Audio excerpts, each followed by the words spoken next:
If you find yourself doing this throughout the day, but you still have pain and stiffness right in that mid-back and shoulder area, then stay tuned because I'm going to show you some easy, effective ways to get that spine moving in the right way and get you feeling better. Hey guys, Dr. Christy Ennis. You bring the will and I'll bring the science and compassion, and together we'll move forward. And today we are moving out of and into with 2 stretches to work on the spine. Our first stretch, we're going to be kneeling on the ground. You can always do this in bed with your arms elevated up on some pillows if you need to as well, if that's more comfortable. But I have a pretty yoga blanket here today.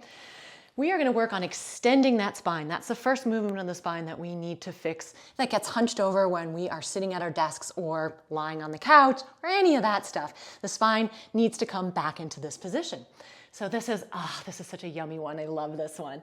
So you're going to take your elbows up onto a chair or the couch. I'm going to show you a modification with the wall as well. From here, if it feels okay, you're going to clasp those hands behind your head. And then I'm really going to work on sinking. I'm going to bring my knees back just a touch, and I'm going to work on sinking that mid back in a little bit. You can play around with the shoulder blades a little and kind of round them and squeeze them and see what feels better for you, and really just kind of sink in and enjoy. If it's too much for your arms to be here, feel free to have them just out in front of you or even resting like this. And again, just thinking about sinking that middle part of the spine down. You may even get a couple cracks and pops. So add a little movement as it feels good and stay here for about 3 to 5 breaths.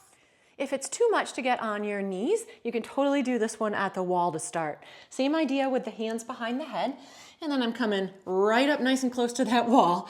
And I'm going to sink that middle back again. Almost like I'm thinking about bringing my stomach towards the wall as I look back and gently squeezing into those shoulder blades. Same concept on holding about 3 to 5 breaths here.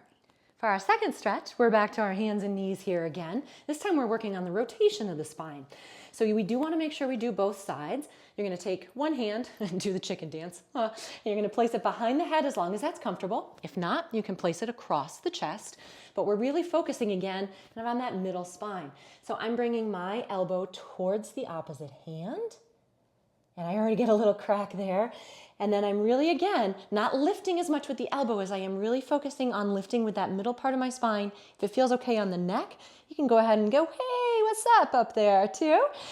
And you're just pausing briefly and doing this in a nice and controlled, slow manner for about 3 to 5 repetitions on each side. You do want to make sure you get even on both sides.